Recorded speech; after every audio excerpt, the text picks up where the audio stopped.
Bear with me for a second. I just wanted to say a couple of things about my grandpa. I know he's got a lot of family, but right now in this moment, he's my grandpa.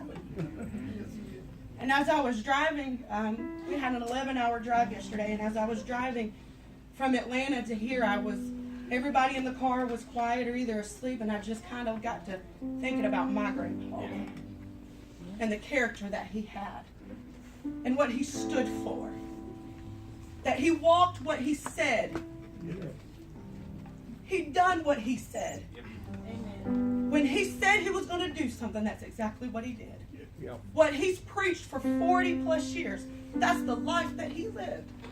There was no doubting him and his walk. There was no doubting what he believed to be true. There's nobody that could come stand in his face and tell him anything different than what he had already knew God to be.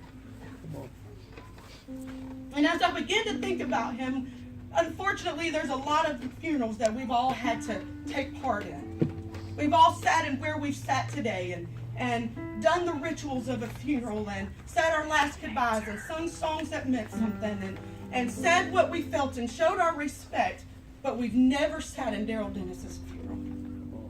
We've never sat at this moment honoring this man like we are today. So for just a second, just bear with me. And I want to speak on some things that I really feel like my grandpa, if he was standing right here, he'd say, Sarah, preach on. Sarah, say it. Sarah, say it like you know you're supposed to say it. Speak it like you know you're supposed to speak it. Speak what you believe on my behalf. So as I stand here before you, I'm speaking on a man that has taught me more than anybody else on the face of this planet. He's a mighty man of God. He's anointed. Yep. And nobody can stand up here and do the honor that he deserves. No. Was he perfect? No, not at all. But he was still chosen. Yes. And he was still mighty. Yes. And he was still anointed. And he was still everything God expected him to be when he expected him to be it. Yes. Yes. Yep. So as I begin, I promise I won't be long. I can go long if you need me to. I've been known to be long-winded, so if I can just get 5 minutes, can somebody 5 minutes, 5 minutes? That's 10, 20, 30. We're good. On the 17th of this year, of September, as my granddad laid in his bed and took his last breath, on the verge of entering into the place that he'd always dreamed of, on the verge of about to walk in to the pearly gates, something that he had preached about and spoke about and dreamed about and cherished. Right before he walked in, and God said, it's time. It's time. God was about to give him what God was about to allow him to see his last promise to unfold. That was God's last promise. God was going to be faithful one last time to my grandpa. Yes. And as the word started traveling through phone and internet and however you found out, we began to mourn over the death of a saint, over a death of a pastor, over the death of a father, over the death of an uncle, a grandparent.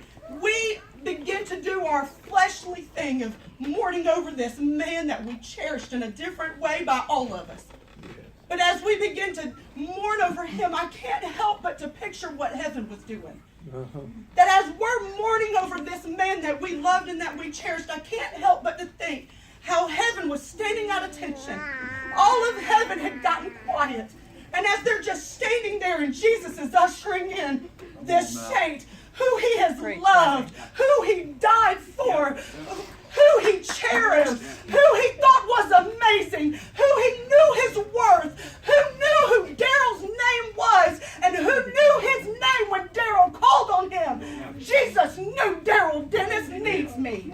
Yep. That's the kind of relationship my grandpa had with my Savior. And as he began to make his entrance into heaven, I can't help but to think that all heaven stood still. Amen. And all of heaven watched Jesus take the hand of my grandpa and say, this is what you were preaching for. This is what you were working for. This is all of yours. I'm the one that owns a cattle of 1,000 hills. So here's your hill. Here's your mansion. Here's your golden streets. Here's your hill. Here's your walls of jasper. And as we're saying, there he goes. He's leaving us. There he goes. Heaven's saying, here he comes. Here he comes. Here he comes. Yeah. I can't help but to think of what heaven was doing the day they ushered in my grandpa. Yeah. The day they ushered in my grandpa. I can't help but to think what the golden streets felt like on his feet. I can't help but to think about when he ran his arms or his hands across the walls of jasper, what they felt like. I can't help but to think what it felt like when he took the keys to that mansion and walked up to the front door of his mansion and unlocked the door and saw his mansion for the first time. I can't help but to think what all of heaven done. I know what earth was doing, but I can't help but to think what all of heaven was doing when my grandpa took his last breath here and took his first breath there. And as I was thinking about all of this stuff, and people have said it, Jonathan, I think, came in my hotel room, I was looking at my notes. No, I'm kidding. I went into his hotel room, took his nap. No, I'm kidding. But I believe Darnold said it, Matthew 25 and 21. Well done, thy good and faithful servant. Thou hast been faithful over the few things that I've given you, and I will make you ruler over many things. Yeah. I said it September 17th, God was faithful one last time to my grandpa. Yes. He kept that last promise Yes. that day where he said, I'd never leave you, I'd never forsake you, that I'd be with you until the very end. That's exactly what Jesus did that day. I don't believe for 1 second God ever forsook my granddad. Through everything that he'd ever been through, everything that he'd ever faced, the churches that he went to, and the revivals that he done, I don't believe God ever forsook my granddad. No. That when he was faithful the day he got saved, he was still faithful the day he went to heaven. Yes. He proved himself to my granddad.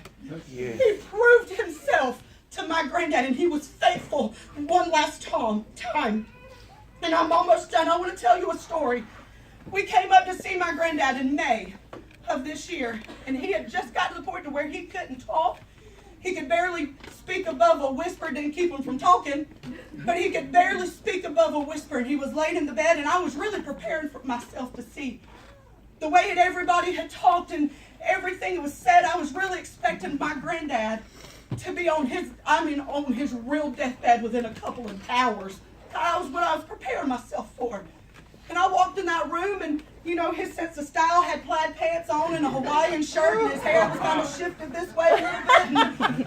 And that's just Grandpa. And I walked in, and he didn't know we were coming, and he just looked so good. Helen was there, and everybody just looked so good. I was just like, man, didn't realize how good he looked. And we talked and conversed over a lot of things that was going on, and he yelled for me, or not yelled, but he motioned for me to come over, and everybody, and I think Helen and Jeremy and some other people were there, just kind of over there, just talking in his own little world. So this moment, it was just me and Grandpa. And I'm standing on the side of the bed, and he points to a drawer that's beside his bed, and I open it, and there's a big binder, this thick. And he lays it before him. And he knows exactly what he's looking for. He done licked his fingers and just going at this binder. He was on a mission. And he'd get to one page and he'd circle this number well into 100,000s. And then he'd go to the next page and he'd circle a number well into the 100,000s. And he'd done this about 3 or 4 pages. Then he went back to the first page that he had started circling on. And then he goes to this number and he circles it and it's a 0.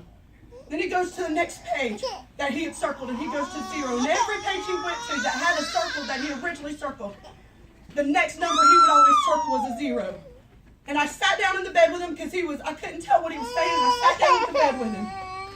And he turned back to the first page and he said, look at this number. I said, okay. And he said, that's their offering. It was a book of a church, of a denomination, and it was like a yearly thing. And he said, look at this number. And I said, okay. And he said, that's their offering for the year.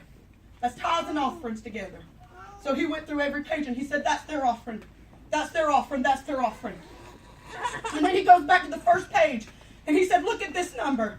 And I said, okay. And he said, that's how many souls were saved this year. And it was a 0. Yes, sir, I know. He goes to the next page, and he says, look at this number. And it was 0. And he said, look at this number. And it's 0. And he said, look at this number. And it's 0. And I just kind of shook my head. I didn't know what to say. And he said, when did it become about money and not about the souls? When did it come about how many things you've got in your church that look gorgeous and the altars are empty? He said, when did it come about how much money we can make and how much we can pay the pastors that the souls are empty? He said, where has it gone? What has happened? What has happened with our churches today? My granddad's was laying on his deathbed, and that seemed to be all that he was concerned about, is how many souls were saved that year versus the amount of money that was in the offering plate that Sunday morning. He said, I'd rather have no money in the offering plate and have 10 people in my altar died and going to heaven if they died the next day. You can keep the money, but give me the souls. That's exactly what my granddad said that day. I left changed that day. I'm a pastor's wife. I'm a worship leader. I'm a janitor. I'm a mama, and I'm all of that stuff. But who cares if I can't witness to somebody? Who cares if I can't lead somebody to where he just went? Help us, Lord. He said, what has happened to us? What has happened to us? And I said all this to say this. Psalms 112 and 1 through 2. Praise ye the Lord, and blessed is the man that feareth the Lord, that delighteth greatly in his commandments. His seed shall be mighty upon the earth. The generation of the upright shall be blessed. Who's going to fill those shoes that he took off for the last time on the 17th? Who's going to take him up and say, you know what? He's gone, but his legacy stays. He's gone, but his anointing's laid in here. He's gone, but his mantle is still here. I challenge each and every one of you, like I've been challenging myself since the 17th. I challenge every dentist. I challenge every friend. I challenge every grandchild. I challenge every church member. I challenge every pastor. If you can hear me, I challenge you. Who's going to fill the shoes that he took off? Who's going to pick up the legacy that he dropped off? Who's going to pick up the anointing that he left? Somebody's got to. Somebody's got to. Somebody's got to. There's an old song that says, who's going to fill their shoes and who's going to stand that tall? Who's going to give their heart and soul to get to me and you? Lord, I wonder who's going to fill their shoes. Who's going to do it? Will it be you? Will it be me? Or is it going to die where he laid? Will that be the last soul that's ever won under the Dennis ministry? No. Will be that the last song that's ever sung under the Dennis ministry? Will that be the last altar call that's ever given under the Dennis ministry? Who's going to fill his shoes? Or are they just going to be dusted over and forgot about and the ministry's wasted? Who's going to fill his shoes? Somebody's got to. Who's going to continue the legacy like Elisha did after Elijah? Who's going to fill his shoes? Who's going to fill his shoes? I'm done.